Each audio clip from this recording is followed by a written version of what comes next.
रामेश्वर एक छोटे कस्बे में रहने वाला 16 साल का लड़का था। उसके पिता एक साधारण दर्जी थे जिनकी छोटी सी दुकान थी।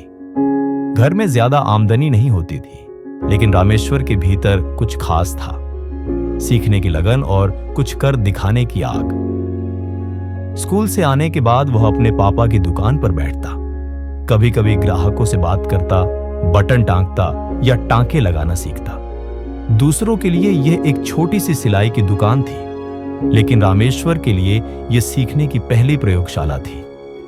एक दिन एक ग्राहक आया और बोला, मुझे शादी के लिए एक यूनिक कुर्ता डिजाइन चाहिए जो सबसे अलग दिखे।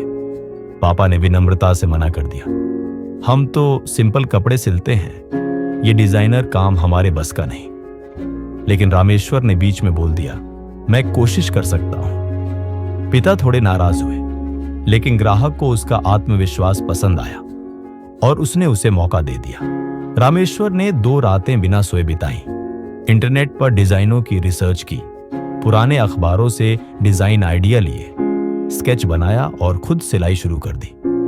कुर्ता जब तैयार हुआ तो देखने वालों की आंखें खुली की खुली रह गईं। ग्राहक बहुत खुश हुआ और बोला, तुम में टैलेंट है, कभी इस शहर से बाहर निकलना जरूर। उस दिन रामेश्वर को पहली बार एहसास हुआ कि वो सिर्फ एक दर्जी नहीं है, वो एक क्रिएटर है।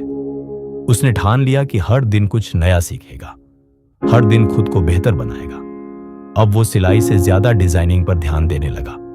वह इंटरनेट से फैशन के नए ट्रेंड्स पढ़ता, स्केचिंग करता और खुद के डिजाइनों के फोटो खींचकर एक इंस्टाग्राम पेज बनाता। नाम रखा बाय रामेश्वर। शुरुआत में कुछ खास नहीं हुआ, सिर्फ 30 से 40 फॉलोअर्स थे, लेकिन उसने हार नहीं मानी। वह लगातार नए डिजाइन डालता रहा।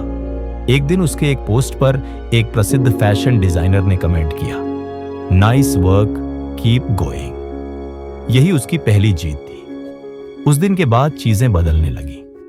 लोग उसके काम को नोटिस करने लगे। एक स्थानीय कॉलेज ने उसे एक वर्कशॉप में बुलाया, जहां उसे स्टूडेंट्स को कपड़ा डिजाइनिंग सिखाने का मौका मिला। वो घबरा गया, लेकिन उसने हां कहा। वहां उसने महसूस किया कि सिखाने से ज्यादा सीखना जरूरी है। उसके अंदर का डिजाइनर अब प्रोफेशनल बनने को तैयार हो रहा था।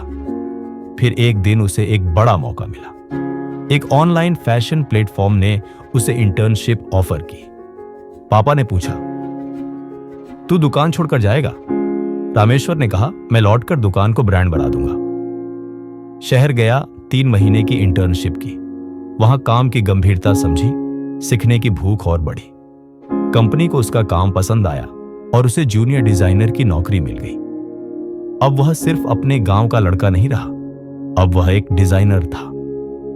कुछ साल बाद उसने अपनी खुद की ब्रांड लॉन्च की, आरवियर। पहले सिर्फ ऑनलाइन बेचना शुरू किया, फिर धीरे धीरे कस्टमर बढ़ने लगे। बड़े बड़े इन्फ्लुएंसर और सेलिब्रिटी तक उसके कपड़े पहनने लगे।